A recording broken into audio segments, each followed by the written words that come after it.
Buen día, queridos hermanos, bienvenida iglesia. Sí, todos nosotros entendemos esta maravillosa realidad, y es la realidad de que Cristo viene, ¿no es cierto? Un día se prometió en el Antiguo Testamento que vendría el Cristo, también que el Cristo iba a sufrir, a resucitar, y todo eso ha sucedido.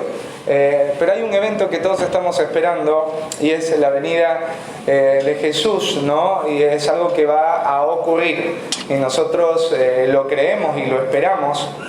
Pero Jesús mismo afirmó, y la Biblia lo afirma, que a medida que se vaya acercando ese tiempo, dice que el amor de muchos se va a enfriar. El amor de muchas personas va a empezar a apagarse, o a no ser ferviente o entusiasmado como al principio, ¿no es cierto? No dice que no va a estar más ese amor, sino que ese amor se va a apagar. Y cuando vos te pones a pensar en las diferentes cosas que puede apagar el fuego, hablando de algo que nosotros tenemos como una figura, piensas en agua, piensas en el viento o piensas en polvo, ¿no? Cosas que apagan el fuego. ¿Qué podría llevar a un creyente a que su amor se apague o a no identificar que su amor se está apagando? Y bueno, durante cada Santa Cena hemos estado estudiando y vamos a seguir estudiando el libro de Malaquías, en donde se habla de una realidad que estaba aquejando el corazón de los sacerdotes. Los hombres que estaban ahí en el templo ofreciendo sacrificios a Dios. Si bien es cierto, la carta de Malaquías, el libro de Malaquías, no fue específicamente dado a la iglesia, fue dado específicamente a los sacerdotes que eran descendientes de Leví y eran judíos, y en los tiempos después del exilio, ¿sí? Pero la Biblia afirma, ahí en Primera de Pedro, vamos a buscar un momento, Primera de Pedro 2,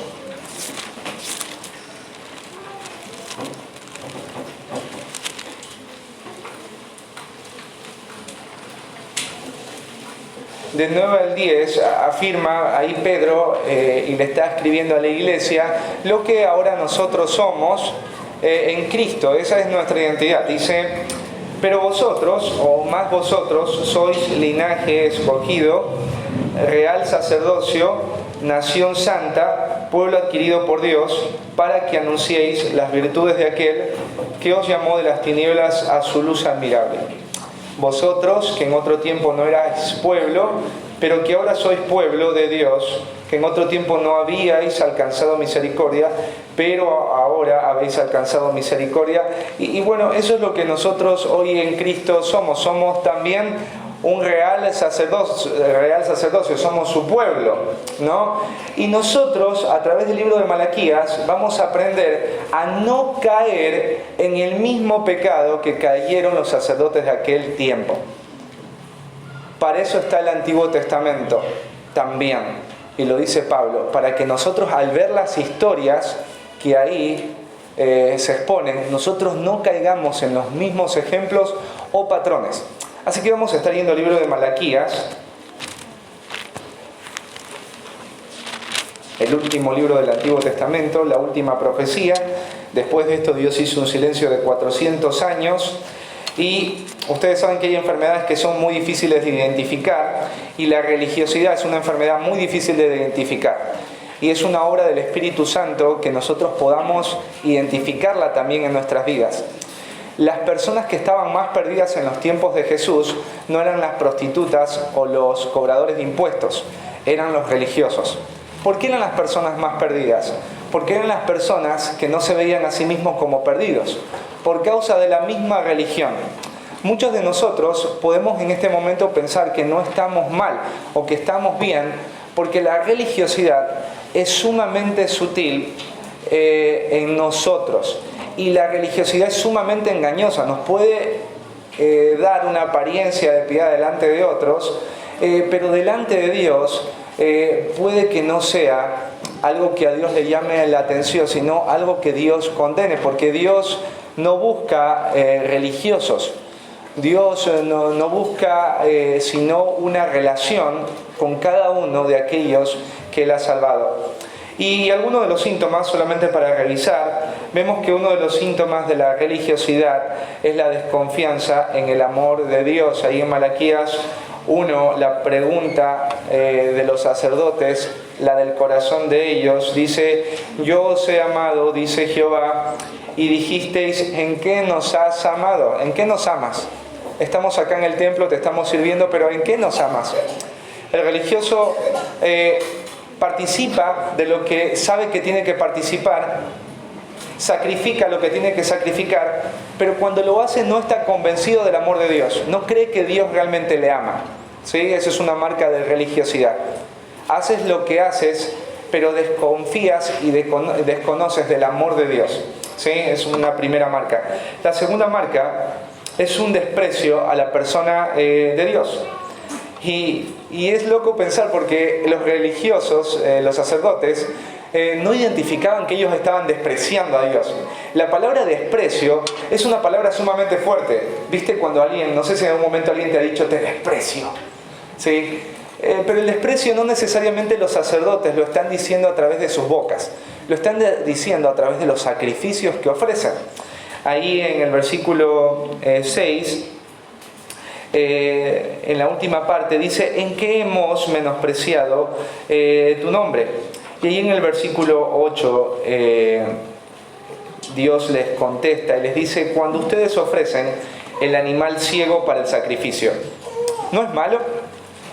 Asimismo, cuando ofrecéis el cojo o el enfermo, ¿no es malo? Preséntalo pues a tu príncipe. ¿Acaso se agradará de ti o le serás acepto? Dice Jehová de los ejércitos. Entonces los sacerdotes tenían que recibir los sacrificios ¿de quién? Del pueblo. Y ellos entendían, por lo que dice Levítico, que los sacrificios tenían que ser perfectos. O sea, un animalito que esté sano, un animalito que no tenga ningún tipo de defecto, ¿sí? Un animalito bien. Eso tenían que ofrecer. Entonces, ¿qué hacían los sacerdotes en el tiempo de Malaquías? Ofrecían estos sacrificios, los ponían en el templo, los ponían ahí, los agarraban en el templo y los ofrecían en el altar, pero eran animalitos cojos, animalitos enfermos, animalitos que no estaban en buen estado. ¿Y qué pasa? Dios dice: ustedes me están despreciando porque están ofreciendo delante de mi altar no lo mejor que tienen. Ustedes permiten que el pueblo me ofrezca lo cojo, lo enfermo. La persona religiosa ofrece cosas a Dios, pero ofrece lo que le sobra. Ofrece a otras cosas o a otras personas todo lo mejor de su tiempo, lo mejor de sus fuerzas, lo mejor de sus recursos, pero a Dios se encuentra ofreciéndole lo poco, lo pequeño, lo que le sobra. Y Dios ahí dice: intenten ofrecer lo mismo que ustedes ofrecen a la persona que está gobernando hoy la ciudad. Traten de ofrecerle lo mismo y vean si les recibe eso que ustedes me ofrecen a mí. Si el gobernante no se los recibiría a ustedes, ¿por qué creen que yo les ofrecería algo así si yo soy el rey de los ejércitos? Jehová de los ejércitos, ¿no? Entonces, otra marca de la religiosidad es un desprecio a la persona de Dios manifestada por lo que uno ofrece. La tercera marca de la religiosidad, la veíamos en la anterior Santa Cena, tenía que ver con dificultad para amar a Dios. ¿Sí? Ahí en el versículo 2 dice Dios: si ustedes no oyen, si ustedes no son movidos a un cambio por lo que les estoy diciendo, y no decidís de corazón dar gloria a mi nombre, dice: enviaré maldición sobre vosotros y maldeciré vuestras bendiciones, y aún las he maldecido porque no os habéis decidido de corazón. Estas personas estaban allí, imagínate, y Dios los ve y dice: ustedes tienen un corazón dividido. Su corazón enteramente no me ama, su corazón enteramente no está dispuesto a entregar lo que debería entregar. Hay una dificultad para amar a Dios de manera completa. Cuando tú y yo no amamos a Dios de manera completa, quiere decir que nuestro amor se lo estamos dando a algo que no es Dios. ¿No es cierto? ¿Sí? Imagínate la relación de un hombre y una mujer. Hay mujeres que dicen: te veo extraño, ¿por qué ya no me abrazas? ¿por qué ya no quieres tomar mate conmigo? ¿Por qué antes llegabas temprano y ahora llegas tarde? Una mujer empezaría a hacerse la cabeza, ¿no? ¿Será que me está engañando? ¿Será que ama a alguien más que a mí? ¿No es cierto? Puede pasar. Bueno, la relación de Dios con su pueblo es una relación como el de un esposo y una esposa. Y ellos no están amándole a Dios como deberían amarle. Y la pregunta es ¿por qué? Porque ellos están amando algo más que a Dios o están dividiendo ese amor a algo que no es Dios. Y la persona religiosa no es que enteramente no ama a Dios, pero ama a otras cosas más que a Dios. O ama a otras cosas en la misma manera en la que ama a Dios. Y la verdad es que Dios, Él no está buscando un poquito en nuestro corazón. Él lo quiere todo. Él quiere todo tu corazón. Él no quiere solamente una parte. Él quiere todo tu corazón. ¿Sí?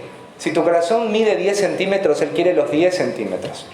Si tu corazón mide 1 centímetro, Él quiere el 1 centímetro. No importa cuán pequeño sea tu corazón, Él quiere todo ese corazón pequeño, Él lo quiere todo. ¿Sí? Pero nosotros somos seres humanos y a veces terminamos amando el dinero más que a Dios, el trabajo más que a Dios, a nuestros hijos más que a Dios, al ministerio más que a Dios. Y Dios, cuando mira ese corazón, dice, yo no quiero un corazón así. Yo quiero todo tu corazón. ¿Por qué no te decidís de corazón? Porque hay una parte que no me la quieres dar. Bueno, ¿a quién se la estás dando? Y Dios dice, si ustedes no hacen eso, no me dan todo su corazón, ¿sí? Yo no voy a poner mi mano. Ustedes van a terminar haciendo un ministerio y no va a tener fruto, ¿sí? Y el religioso tiene esta marca en su vida. Está en el templo, está sacrificando, pero su corazón está dividido. Le ofrece a Dios lo poco, no, le ofrece a Dios lo pequeño. ¿Por qué? Porque algo está mal en su corazón. Cuando tú y yo no le estamos ofreciendo a Dios todo, el problema no tiene que ver con algo de afuera, tiene que ver con algo de adentro. ¿Viste cuando tú quieres convencer a alguien que venga un domingo a la iglesia? Vos le dices, pero si Dios te da tiempo, pero mirá, y es ahora el culto en la mañana, y mira, es a las 10, y uno le habla a la persona de cosas externas, como que el problema fuera externo. Pero cuando una persona tiene esto, el problema no es que tú tengas que hablarle de todas las cosas que afuera tiene y que le permitirían hacer lo que Dios le pide. Tendrías que hablarle de su corazón. ¿Qué está pasando en su corazón? ¿A quién está amando más que a Dios? ¿Qué está robando el amor que debería ser de Él, ¿no es cierto?, del Señor?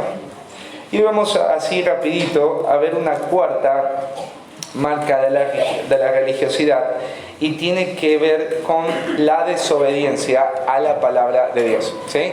Cuando el corazón tuyo y mío está dividido, ¿sí?, no está completamente puesto en Dios, bueno, difícilmente vamos a querer obedecerle, ¿sí? Difícilmente vamos a querer obedecerle. Así que vamos a leer del versículo 4 al versículo 9.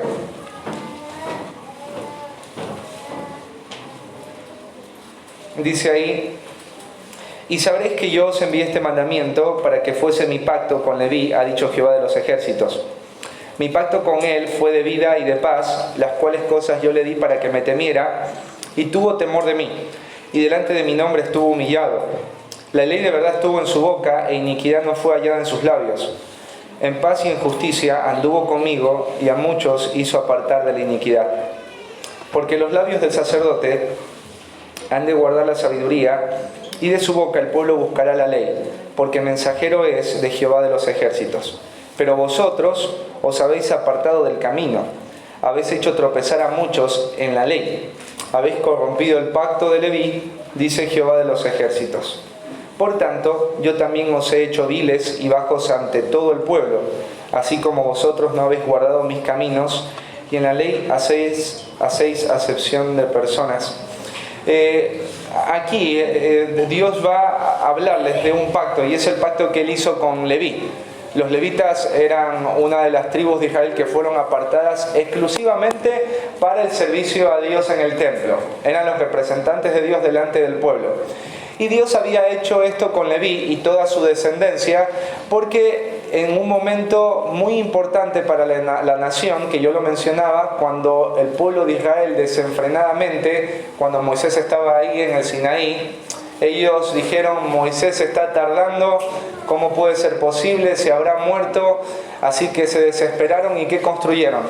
Construyeron un becerro, ¿se acuerdan? Y madrugaron a adorar a ese becerro y dijeron: aquí está el que nos sacó de la esclavitud. Y eso no fue todo. Estas personas empezaron a cometer actos inmorales, depravados, ahí en medio del campamento. Así que cuando Moisés baja, él quiebra las tablas y él hace un desafío al pueblo y dice: ¿quién está por Jehová? ¿Quién está del lado de Dios? ¿Sí? Entonces ahí aparecieron primero ¿quiénes? Los levitas. Y Moisés les dijo: bueno, si están del lado de Dios, agarren su espada. Ya está, Moisés, la agarramos. ¿Qué hacemos? Bueno, anda a matar a todo aquel que está en el campamento, ¿sí?, cometiendo inmoralidad.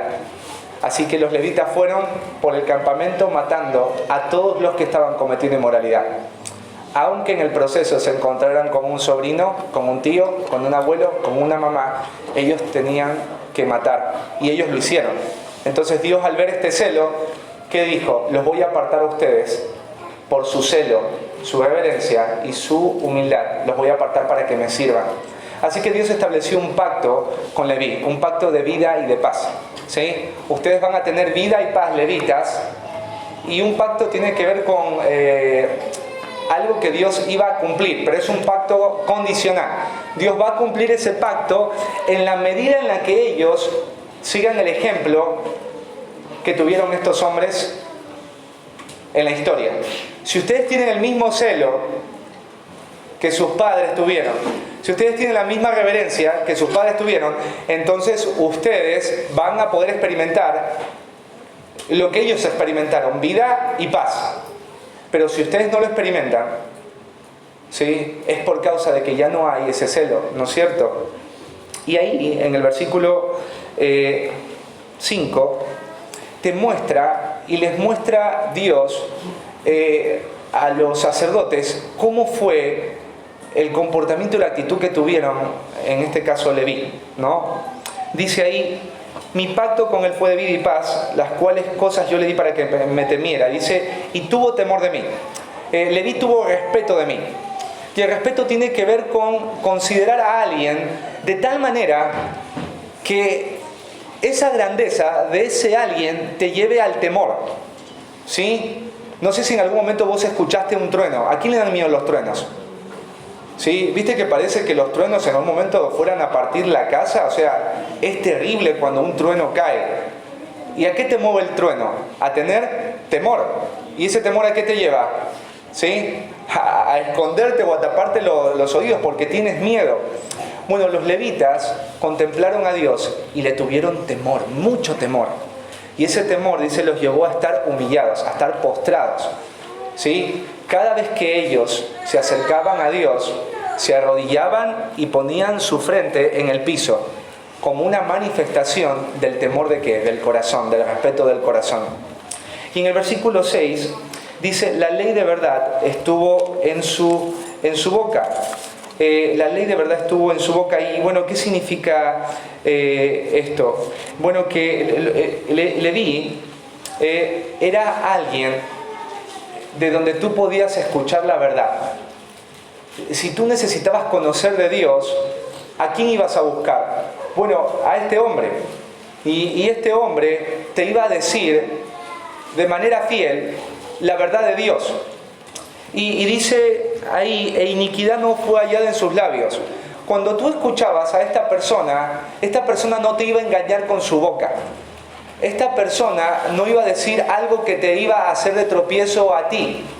Esta persona te iba a edificar con su lengua. Hay gente que dice que la mejor manera de conocer a alguien o el estado de su corazón es escuchándolo hablar. Y bueno, si tú escuchabas a esta persona tenía un corazón correcto, porque cuando el prójimo escuchaba la voz de esta persona, las palabras no estaban envueltas en iniquidad, en engaño, en mentira. ¿Sí? Dice, en paz y en justicia anduvo conmigo. Mirá la relación que tenía este hombre. Tenía una relación de paz y de justicia con Dios. ¿Qué significa una relación de paz y justicia? Significa que este hombre no tenía ninguna culpa en relación a algún pecado personal. Este hombre estaba libre de culpa en cuanto a algo que ofendiera a Dios. Cuando tú y yo hacemos algo que le ofende a Dios, enseguida tu conciencia te va a acusar. Y cuando tu conciencia te acusa, vas a empezar a sentir culpa. ¿Y la culpa te va a llevar a qué? A alejarte de Dios, ¿no es cierto? Porque hay culpa. Bueno, el Leví no tenía este problema. Él tenía paz. Porque él tenía un corazón confeso delante de Dios, ¿no es cierto? No había pecado. Era alguien de limpia conciencia. Y dice, y en justicia. Significa que este hombre hacía todo lo que le agradara a Dios, ¿no es cierto? Generalmente cuando tú amas a alguien o quieres estar bien con alguien, tú vas a buscar agradarle a esta persona en lo que a esa persona le gusta, ¿no? Y tú lo vas a hacer por eso, porque te gusta estar con esa persona y tú quieres que cuando esa persona esté contigo se sienta cómoda. Así que la relación de Leví con Dios era muy buena, ¿no es cierto? Era un hombre que seguía la justicia, pero también era alguien que dice que tenía una buena relación con la gente, una relación muy piadosa. Dice, y a muchos hizo apartar de la iniquidad. Dice, a muchos hizo apartar de la iniquidad. Había gente en medio de Israel que estaba viviendo en pecado, que estaba viviendo una vida desordenada. Y dice que este hombre, a través de su testimonio y de sus palabras, fue usado por la gracia de Dios para que estas personas que estaban viviendo desordenadamente o viviendo en pecado digan, no podemos seguir viviendo así. Y se arrepintieron y volvieron a Dios. Esto producía la vida de Leví. Este era Leví, ¿sí? Y en el versículo 7, Dios va a afirmar algo sobre lo que ya ha dicho en cuanto al testimonio de un levita. Va a hablar de cómo debería ser el comportamiento de un sacerdote. Dice, porque los labios del sacerdote han de guardar la sabiduría. La palabra guardar tiene que ver con practicar, y la sabiduría es el conocimiento puesto en práctica, ¿sí? El sacerdote tiene que preguntarse esto: ¿cuál es la forma en la que Dios ha escogido para ser adorado? Y el sacerdote que guarda la sabiduría, ¿qué hace? Lo que Dios ha revelado en la forma como se debe adorar a Dios. Si Dios ha dicho, ¿no es cierto?, que para presentar un sacrificio tiene que ser macho, tiene que ser un animal limpio, no tiene que ser cojo, ¿qué significaría guardar la sabiduría?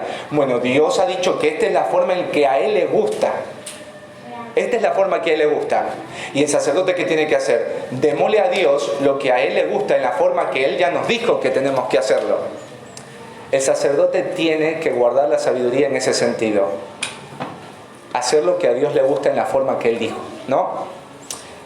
Pero el sacerdote tiene que hacer algo más. Dice, y de su boca el pueblo buscará la ley, porque mensajero es de Jehová. ¿Sí? Los sacerdotes eran los encargados de enseñarle la ley al pueblo. De la boca de los sacerdotes, el pueblo iba a ser fortalecido espiritualmente o el pueblo iba a estar en bancarrota espiritual. Imagínate en Venezuela, ¿quién es el hombre que tiene que administrar la nación? El presidente.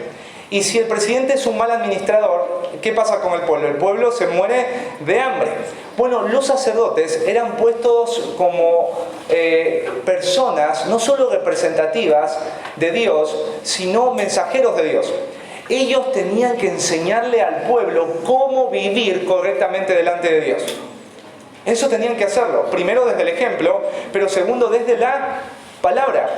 Ellos eran los encargados de transmitir el conocimiento de Dios a todo el pueblo. Porque en ese tiempo no habían Biblias como hoy nosotros, que todos tienen una copia. Pero los que sí tenían acceso a eso eran los sacerdotes. Es más, ¿por qué Dios llevó al pueblo cautivo a Babilonia y los castigó? Porque los sacerdotes no hicieron el trabajo que tenían que hacer. Así que en el versículo 8, ya diciéndole el testimonio de cómo se comportaron los padres de ellos, de cómo debería ser un sacerdote, va a ser un contraste. Aparece ahí un pero, más. Pero ustedes, dice, ustedes no lo han hecho de esta manera. Ustedes se han apartado del camino. Ustedes están lejos de lo que un sacerdote debería hacer. Ustedes están lejos de lo que sus padres hicieron. Y ustedes lo saben. Están muy lejos del camino. ¿Por qué están lejos del camino? Dice, habéis hecho tropezar a muchos en la ley. Habéis hecho tropezar a muchos en la ley. ¿Qué significa hacer tropezar a otro? Significa que por causa de ellos muchas personas cayeron en pecado. Por causa de ellos muchas personas terminaron no queriendo obedecer a Dios y alejarse de Dios. Mira, por ejemplo, ahí en Romanos, vamos a Romanos.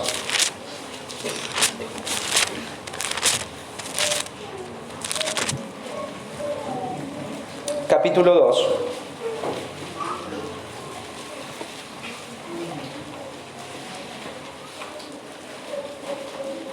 Versículo 17 hasta el 24. Dice, he aquí tú tienes el sobrenombre de judío y te apoyas en la ley y te glorías en Dios. Y conoces su voluntad e instruido por la ley apruebas lo mejor. Y confías en que eres guía de los ciegos, luz de los que están en tinieblas, instructor de los indoctos, maestro de niños, que tienes en la ley la forma de la ciencia y la verdad. O sea, imagínate a quienes les está hablando aquí Pablo, y tiene que ver con personas religiosas que tienen la ley, que son conocidos por guiar a los ciegos, que son conocidos por instruir, que son conocidos por conocer al derecho y al revés la ley, o sea, personas piadosas. Les dice el 21, tú pues que enseñas a otros, dice, ¿no te enseñas a ti mismo? Tú que predicas que no se adulterar, ¿hurtas? Tú que dices que no se ha de adulterar, ¿adulteras? Tú que abominas de los ídolos, ¿cometes sacrilegio? Tú que te jactas de la ley, con infracción de la ley deshonras a Dios. Porque como está escrito, el nombre de Dios es blasfemado entre los gentiles por causa de vosotros. Los gentiles eran los no judíos, ¿no? Entonces, imagínate un gentil, miraba que el judío que tenía la Biblia, la ley, decía, no hurtes, pero vos veías como gentil que el judío hurtaba. No adulteres, y vos veías como gentil que el judío, ¿qué cosa? Adulteraba. No seas idólatra, y vos veías que el judío era idólatra. Entonces vos ¿qué decías del Dios de esos judíos? Yo no quiero saber nada de ese Dios. O hablabas mal de ese Dios. Bueno, en Malaquías estaba pasando esto. Por causa del ejemplo de los sacerdotes, ¿sabes qué? Muchos judíos empezaron a hablar mal de Dios. Empezaron a menospreciar a Dios y empezaron a caer en pecado, a quebrantar la ley de Dios por el ejemplo de ellos. Y lo segundo, dice ahí, en el versículo 8 del capítulo 2 ahí en Malaquías, dice, habéis corrompido el pacto de Leví, dice Jehová, de los ejércitos. ¿Qué significa corromper? Significa ensuciar, significa dañar o no mantener algo como debería ser mantenido, o usar algo que fue destinado a algo para algo distinto. Imagínate como que vos encuentres tu vajilla, si la Adelita tiene una vajilla, imagínese a Adelita y el José un día la agarra y usted ve que le da de comer en su vajilla de porcelana a los gatos. ¿Sí? Adelita, ¿qué pasaría? Se enojaría un poquitito, ¿no es cierto? Sí, así dice la Adelita, ¿no es cierto? Eso sería corromper algo, ¿no es cierto? Utilizarlo para algo que no es para eso. Y ellos habían corrompido, habían quebrado el pacto de Leví por esta actitud que ellos tienen, ¿no es cierto? Y ellos se estaban preguntando, ¿por qué no estamos experimentando vida y paz? Porque a veces da bronca, ¿sí o no? Da bronca cuando uno está haciendo lo que uno debería hacer delante del Señor y uno dice, ¿por qué no estoy experimentando vida y paz? Yo escucho al pastor, escucho a los hermanos y yo no tengo ni vida ni tengo paz. Sí, pero voy el domingo, hago la hora silenciosa. Y bueno, puede ser que sea porque has caído en la religiosidad. Y Dios está haciendo todo lo que está hoy pasando en tu vida para mostrarte que hay algo que está pasando dentro tuyo, y ese es el problema. Dios te está diciendo, hay religiosidad en ti y por religioso no estás experimentando la vida que yo quiero darte y que tiene que ver con Jesús. No. Y ahí en el versículo 9 concluye, dice, por tanto, o sea, como ustedes han hecho tropezar a muchos y han corrompido el pacto de Leví, va a suceder algo. ¿Qué va a pasar? Yo los he hecho viles.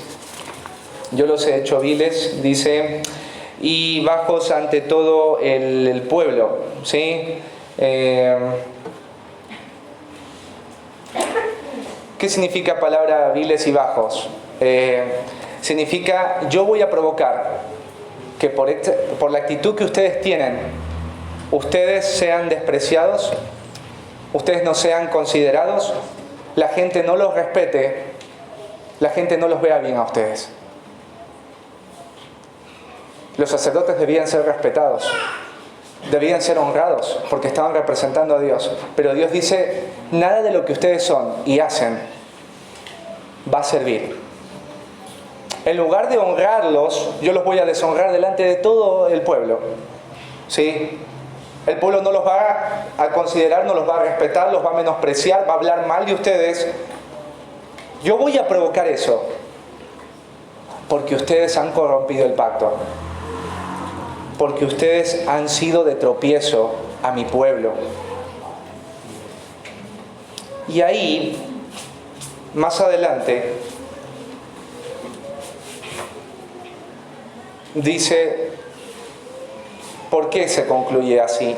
Así como vosotros no habéis guardado mis caminos, y en la ley hacéis acepción de personas. ¿Qué significa no guardar mis caminos? Bueno, guardar los caminos significa eso. Significa obedecer la verdad de Dios. Obedecer la verdad de Dios. ¿Sí? ¿Cuál es el camino que Dios ha establecido para ti y para mí? Lo que está escrito ¿dónde? Acá. Ese es el camino que Dios ha establecido. Y ellos lo sabían. Y Dios le dice, ustedes van a ser considerados viles y los voy a poner en deshonra porque ustedes no me obedecen. No me obedecen. ¿Sí? ¿Se acuerdan de un sacerdote llamado Esdras? Mirá cuál era la actitud de Esdras. Dice que él había preparado su corazón para inquirir en la ley de Jehová y para cumplirla.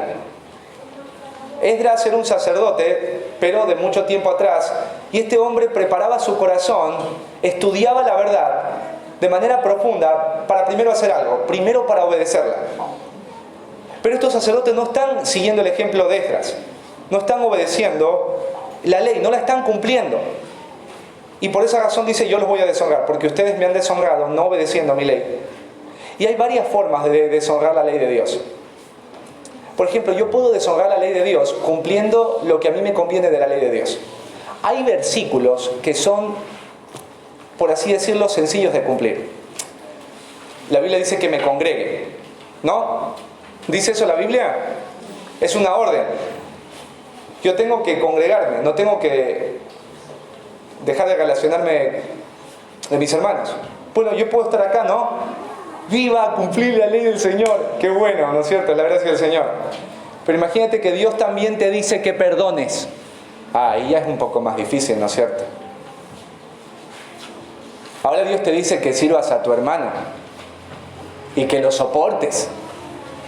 Sí, a esa persona que la soportes, dice el Señor.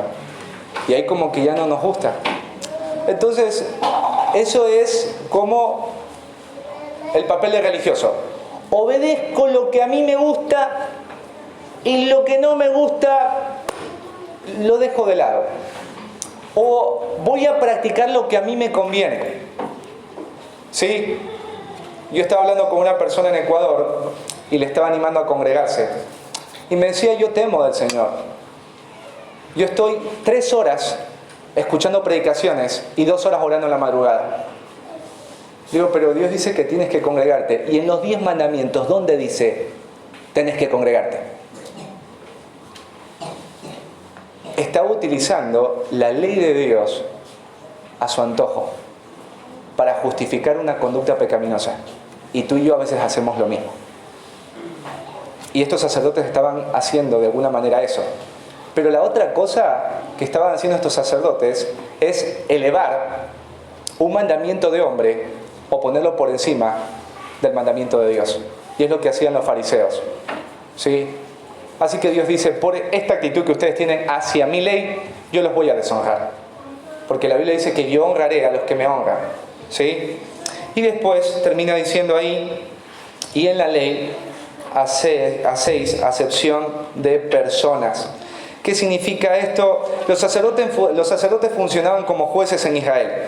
Ellos definían si alguien era culpable o inocente, si alguien debía ganar o perder, si alguien debía ser castigado o librado, ¿sí? Ellos tenían que funcionar como jueces cuando un caso no se podía resolver. ¿Tú a quién tenías que ir? A los levitas, ¿sí? A los levitas, a los sacerdotes. Y los sacerdotes tenían que definir tu situación con alguien del pueblo de Israel, ¿no es cierto? Con tu prójimo. Pero dice acá que los sacerdotes hacían acepción de personas. O sea, aplicaban la ley sobre otro de acuerdo si eso les convenía. Aplicaban la ley sobre otro, si eso representaba para ellos una ganancia, decían, la Biblia dice que tienes que hacerlo. Pero si no lo hacían, si esto no les convenía, no la iban a aplicar, ¿sí?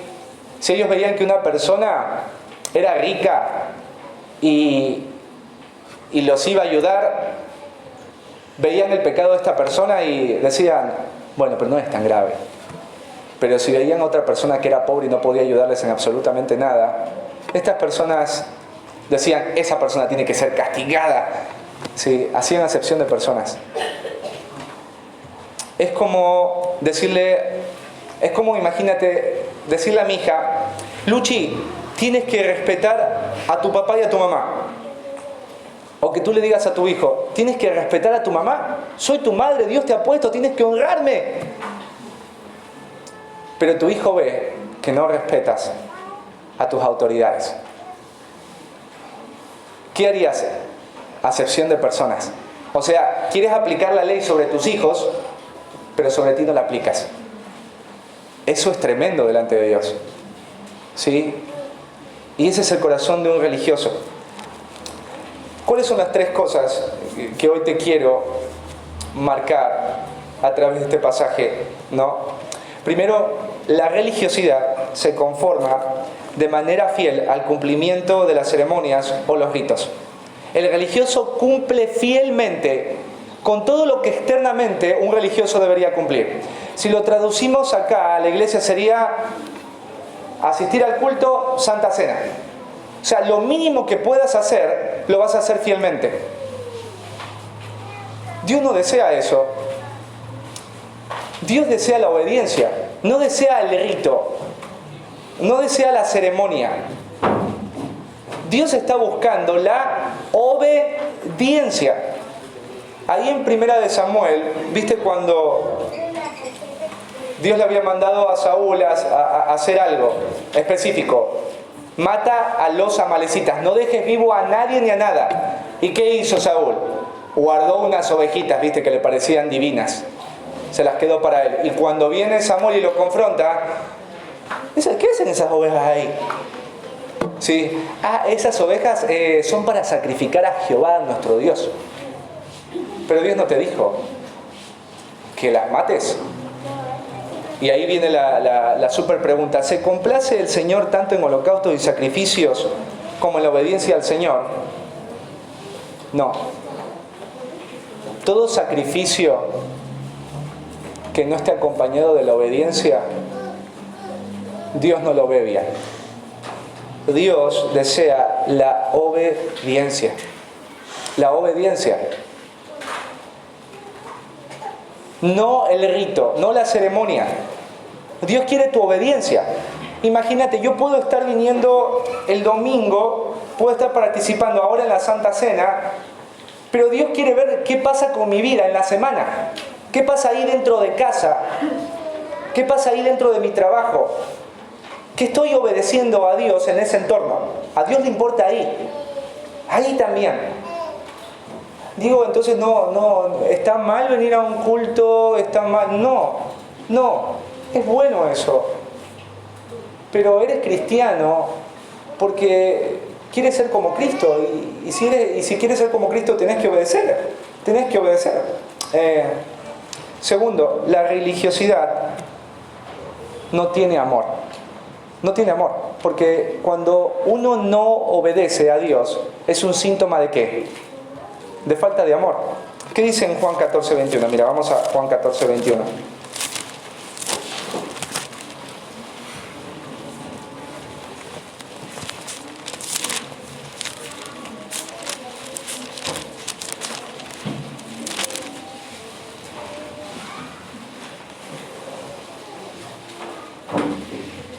Dice, el que tiene mis mandamientos y los guarda, ese que es el que me ama será amado por mi Padre, y yo le amaré y me manifestaré a él. Mira qué interesante.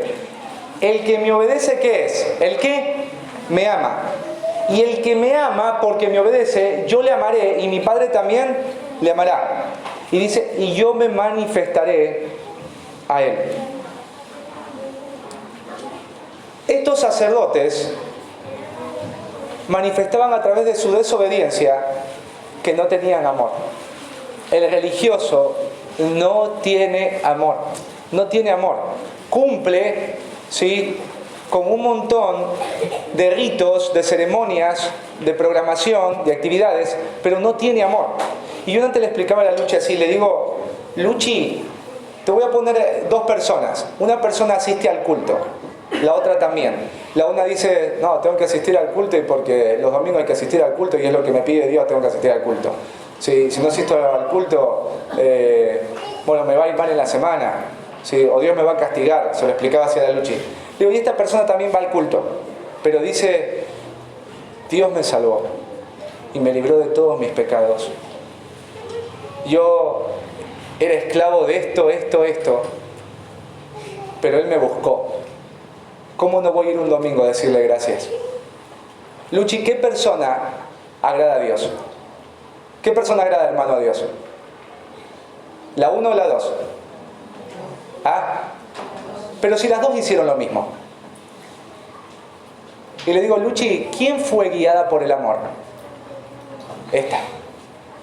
¿Quién fue guiada por la religiosidad? La 1. Entonces, como Dios ve tu corazón, y si uno está en la 1, empiezan a suceder cosas, y uno dice, ¿por qué no experimento la vida que debería experimentar? Porque no hay amor. No hay amor. Y tercero, la religiosidad sin el cumplimiento fiel de la ley produce ira. Si yo soy una persona que hace ritos como lo hacían los sacerdotes, pero no estoy obedeciendo lo que Dios me dice, eso va a producir ira en Dios y también en las personas que te rodean. Dios va a desaprobar a una persona que cumple con el rito, pero que vive en la semana no obedeciendo su voz. Porque la obediencia es una manifestación de amor. Pero también, cuando yo me encuentro como papá, te pongo como papá porque es una relación cercana, o como esposo, cuando mi esposa y mis hijos ven que yo estoy viviendo una vida de no amor a Dios porque no le obedezco, mis hijos me van en algún momento a deshonrar y me van a faltar el respeto. Y van a menospreciar lo que yo le digo. ¿Sabes por qué? Porque tus hijos ven tu ejemplo. Y es lo que le pasaba a los sacerdotes. Yo voy a deshonrarlos delante de todo el pueblo y todo lo que ustedes hagan para bendecir al pueblo yo no lo voy a bendecir. Porque ustedes no me aman. No me aman porque ustedes desobedecen mi ley. Así que, ¿sabes? Es hermoso pensar en esta realidad. Dios quiere obediencia, pero una obediencia movida ¿por qué? Por el amor. No porque si no vienes te va a pasar algo malo. No porque si no vienes Dios no te va a bendecir. Te obedezco, Señor, porque te amo. Te obedezco, Señor, porque te amo. Simplemente eso, yo te amo. Y esos elementos están allí para recordarnos del amor, ¿no? Esto que está pasando acá y de lo que vamos a participar es lo que Dios quiere utilizar para que nosotros, abrazando ese amor, cuando Dios te diga en la semana, perdona a tu hermano o haz esto, vos lo hagas movido por eso, por lo que pasó hace 2000 años en una cruz. Lo voy a hacer, Señor, porque te amo. Por eso lo voy a hacer. Y volviendo al punto, Cristo viene, ¿no es cierto? Pero dice que a medida que Cristo venga, el amor de muchos se apagará. La religiosidad apaga. Y para salir de la religiosidad, tenés que volver a ver ese amor. Tenés que volver a verlo. Si no lográs ver ese amor, difícilmente se va a encender algo que te lleve a amar a tus hermanos de la iglesia y a los perdidos. Amén. Vamos a ponernos de pie.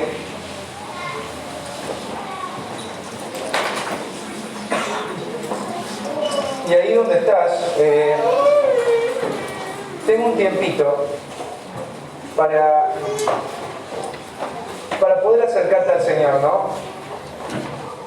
Unos minutitos para, en oración, ahí en la intimidad, agradecerle por su amor. Ahí en esa intimidad pedirle, Señor, ayúdame otra vez a recordar ese amor, ¿no? Márcame otra vez con ese amor. Ahí en esos minutitos, pídele perdón quizás por haberte olvidado de ese amor, ¿no?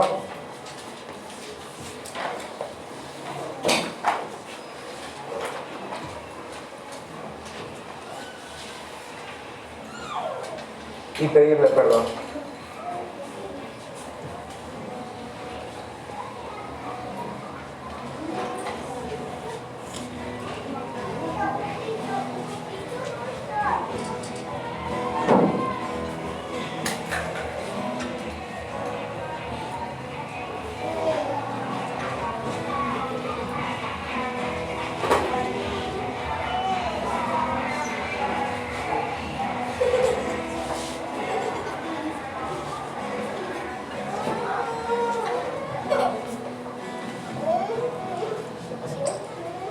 Señor, te damos gracias por poder hoy venir y tener este tiempo para recordar de dónde nos sacaste, lo que éramos y lo que hiciste a pesar de lo que éramos, como decía Fidel. También, Señor, pedirte perdón por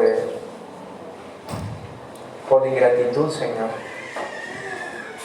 por olvidarnos de que lo tenemos todo. Perdónanos, Señor, por de alguna manera caer en este corazón religioso